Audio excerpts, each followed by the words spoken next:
Welcome to the Global Business Insights Podcast, featuring your hosts, Dr. Charlotte Brabant and Max Kent.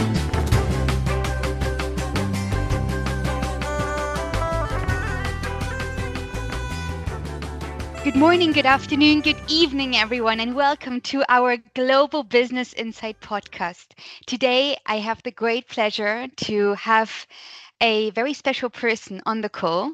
Not only my partner in crime, Max Kent, but we have a phenomenal servant leader, a founder. Once again for being here with us. Maybe just to get the audience educated on your great profile, you could just quickly, briefly introduce yourself to the audience today. Absolutely.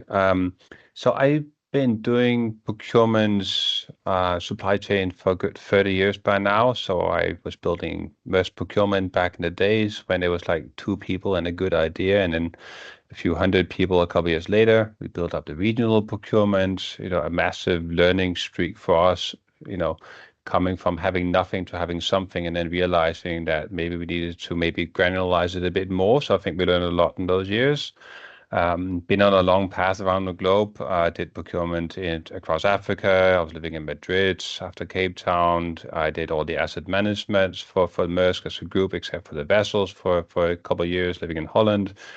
Went to Asia, lived out there, built yet another procurement department. So I've been doing these large transformation programs, but always in the anchoring within procurement supply chain for a long time.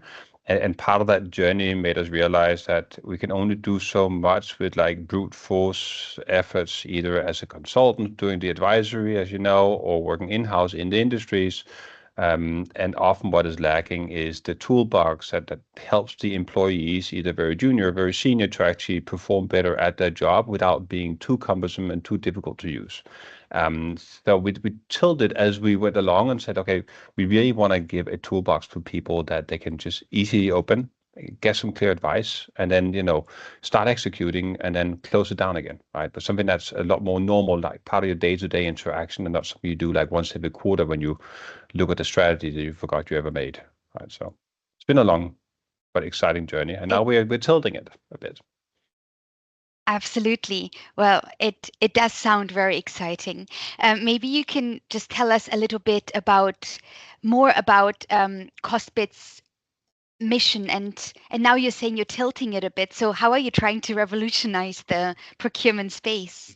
Well, we're trying to coin a phrase that is probably not something that we invented, called impact procurement. You can always say that procurement is supposed to have impact in the organizations, but there's been a tendency of procurement to focus on either getting access to goods and services, especially if you are like, high growth, or you are in a constrained supply market environment, or you would be focusing on savings, right?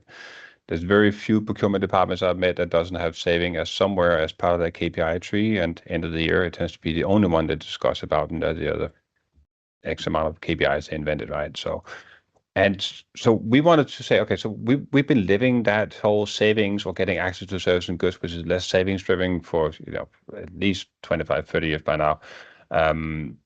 But given that we are also getting older and we have kids and the planet is not doing that fantastic by now, we really feel that we need to get that sustainability part in there, but much, much stronger. And the challenge with sustainability today is that sustainability is often an afterthought, or they do these targets for sustainability, but it ends up being a reporting game. And you can say a lot of things, good and bad, about the EU and some of the legislation also in the US, but the fact that these big government or pan-government institutions are doing regulations for saying you have to report on it suddenly makes it something that people are aware about.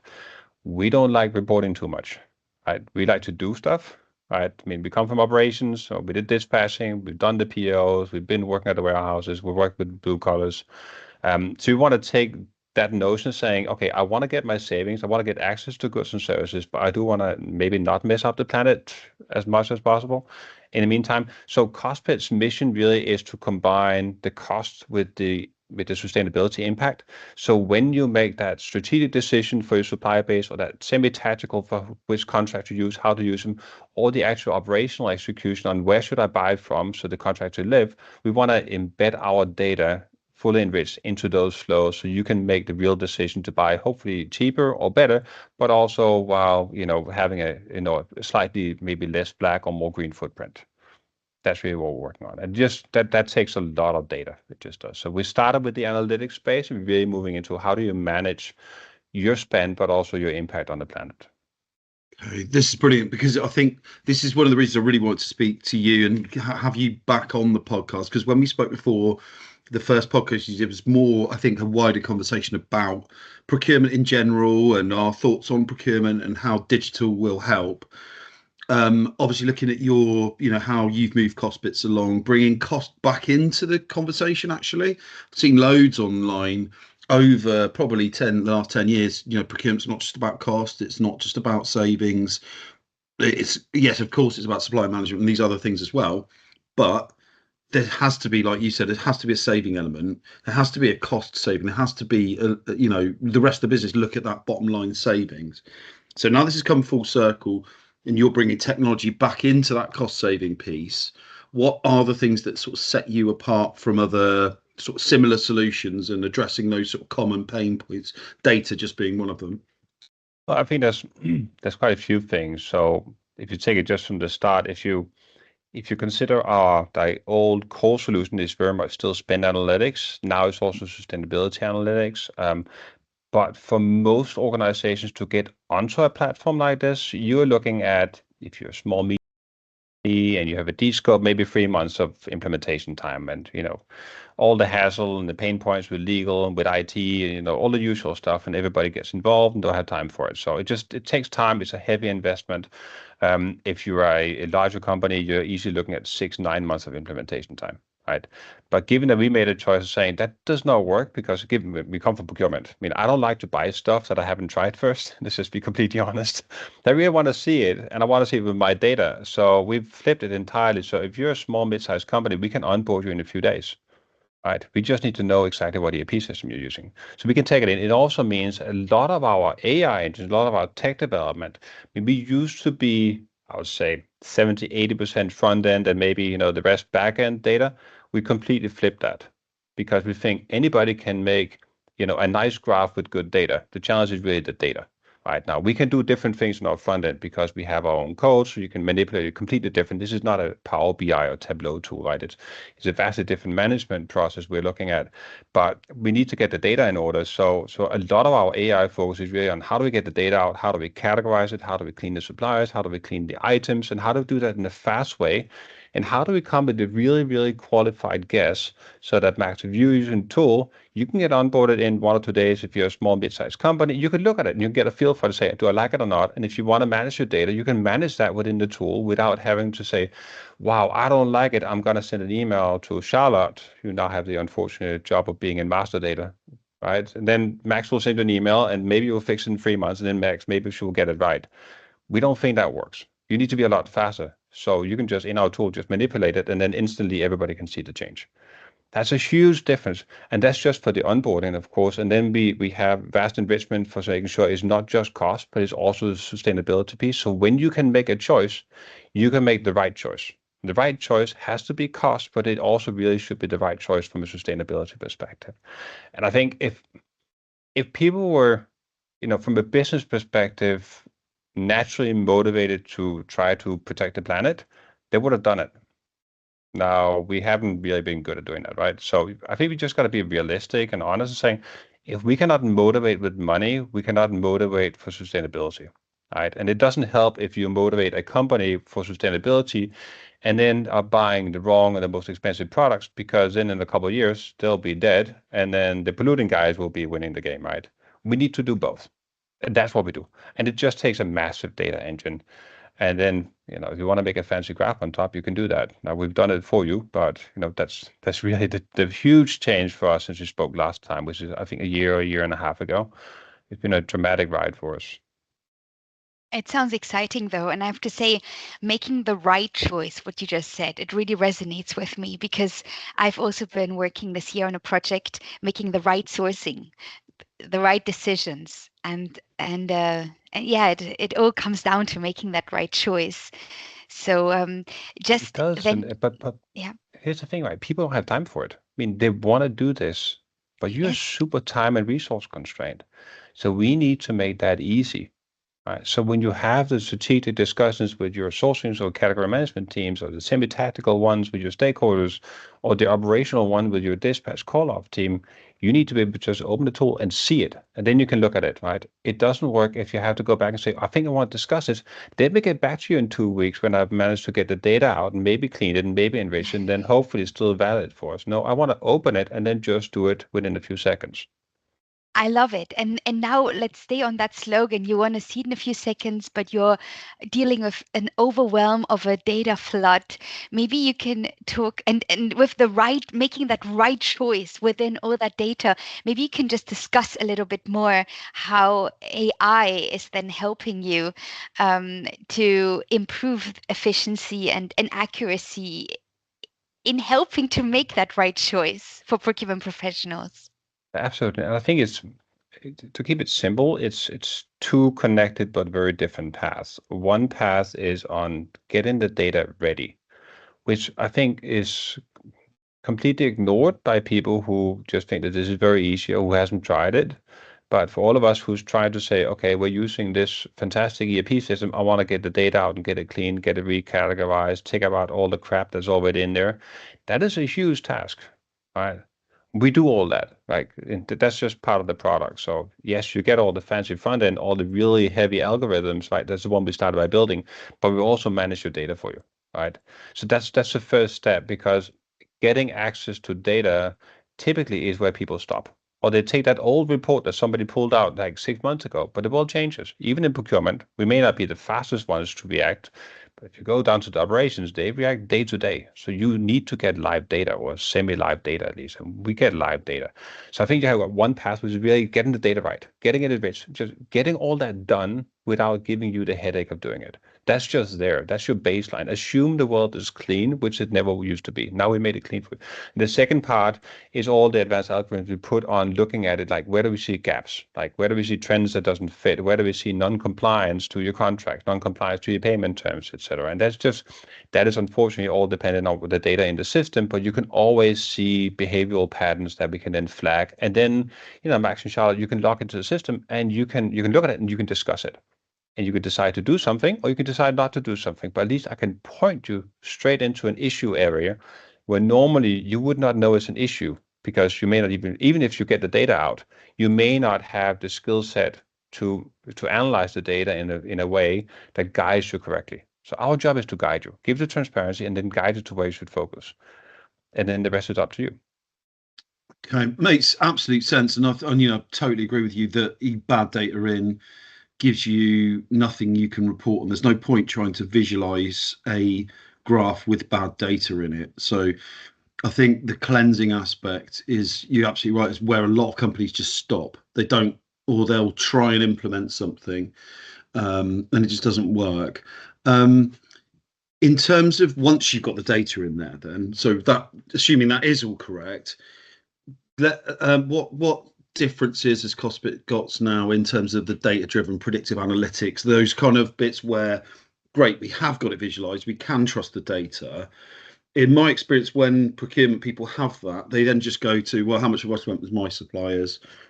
And, I didn't realize I'd spent that much. The predictive analytics is way more powerful than that. How's it being used? Have you got any examples, or how? Yeah, so right now we're looking at trend developments, and what we're building right now is, and we haven't decided which sources will be the most critical ones. Right now we're building all our predictive analysis based on historical data. And the next step for us is saying, how can we do enrichments? How can we get extra data, for instance? What can we predict on raw material cost developments? That's something that typically has relatively good transparency. Challenges would come to when you look at what is a macroeconomic impact for the war in Ukraine, for instance. You wouldn't know unless you have data that goes beyond the index. So when we implement, we do always take the data out completely anonymized. So even when I look at the data, I cannot see where it comes from. I can see the cost, I can see the behavioral patterns on how you buy your supply chain, but even inside in our team, we do not have access to see that this is the transaction that Max was doing to Charlotte, for instance. That doesn't work for us, right? That's your data. We don't touch it, right? We clean it, it's yours. So we lift it up, and based on that, and spreading that across multiple different clients. And suddenly we can see, wow, Max, you're starting to buy differently, right? So maybe you already knew that, Ukraine was going to be happening. You're going to see a shift in how you buy. And that's something that we over time want to play back to you, Charlotte, so you can actually act on it. And this goes way beyond just tapping into indexes. Like this is where it gets really interesting, right? And I think we have so much unrest and so many, we've seen this ever since COVID, all these supply chain disruptions, and some people react faster than others. You also see shifts in the way you do your manufacturing, and we want to play that back in an easy way, right?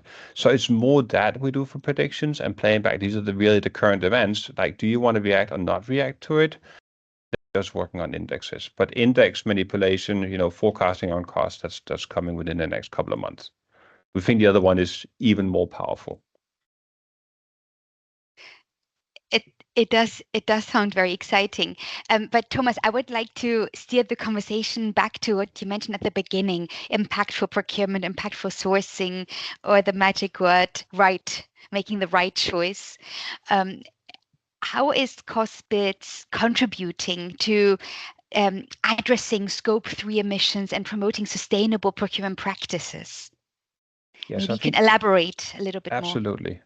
So the first thing we do is what has been our core focus right now and probably until the end of the year is to make sure that you can actually see your CO2 equivalent when you look at your cost.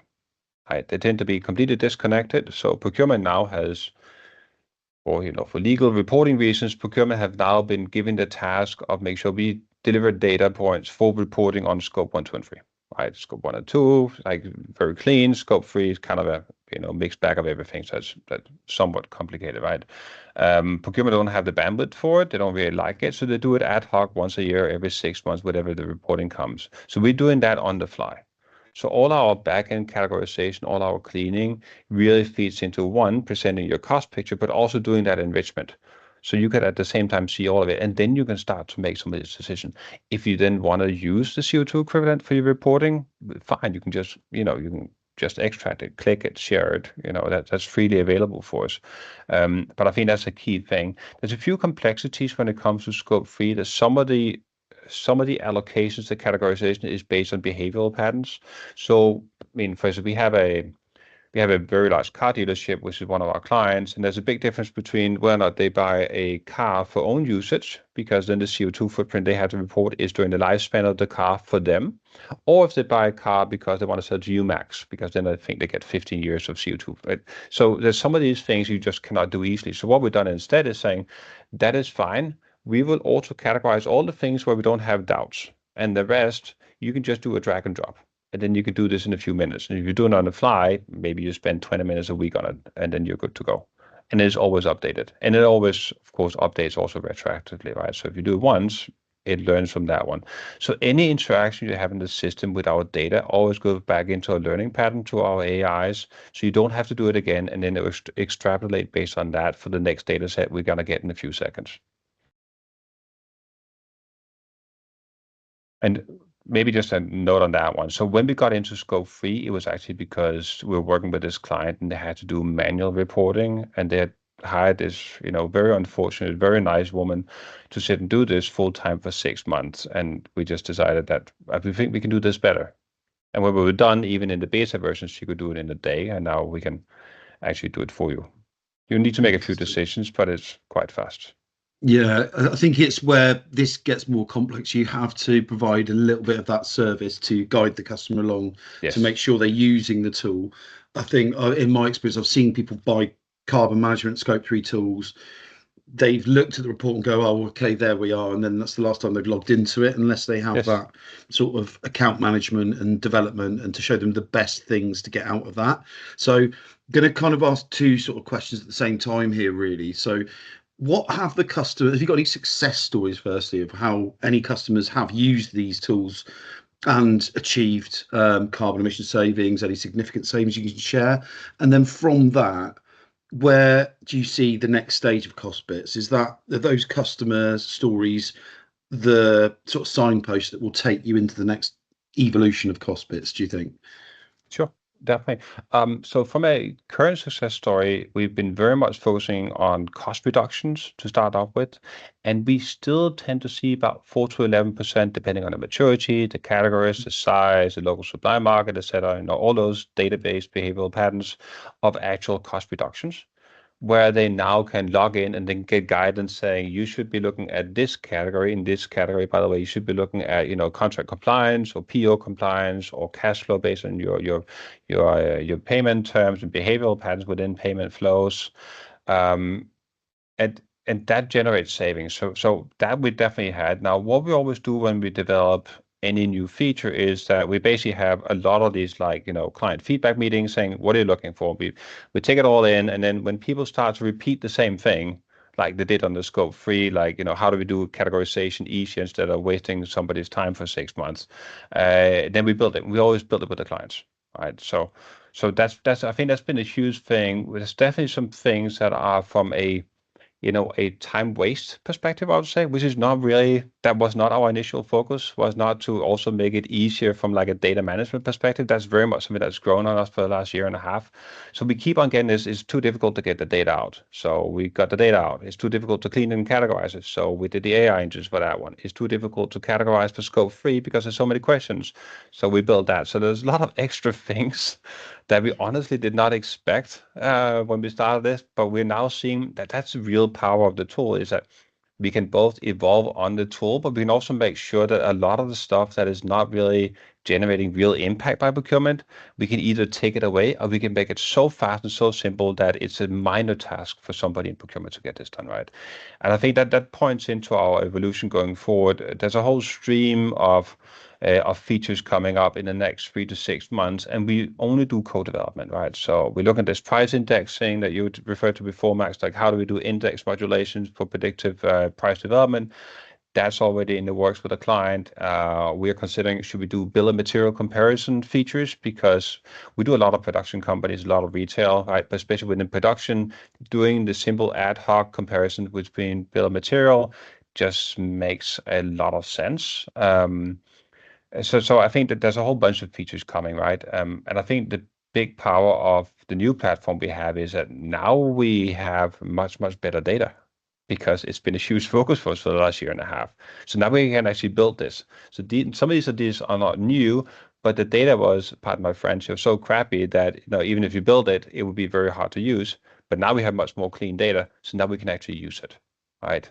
And that just makes it simpler. So people should stop considering data as a stumbling block, but say, okay, we can actually give it to somebody like CostBits, we can fix it, and you can focus on the outcome instead, right? So it's been a huge journey. So. Thomas, it's been very, very inspiring to hear all your future vision and missions, and especially I liked your finishing line, just looking ahead and looking at also following these industry trends. I think one last question. If the listeners would like to get in touch with you, how can they reach you best to answer any other questions? I think the easiest is either to connect to me directly on LinkedIn. I guess you're going to put my name in there, but it's Thomas Heller-Njor, or if you write me an email, tn@costbits.com, costbits.com. I think that works the best. And then if something I can answer, I'll happily do that. We love to speak to clients, potential clients, or just people in the procurement supply chain field. We do a lot of this like free sparring. Or if people have questions that I cannot answer from more technical nature, then I'll send it off to our tech department. I think it's better that I don't try to answer those. Well, thank you so much. And thank you for your time today. I thought it was very insightful to get your perspective on all these industry trends and especially the trends for CostBits. Absolutely. Thanks again, Thomas. It's been wonderful speaking to you once again. And best of luck with your mission. Thank you. It's been a pleasure.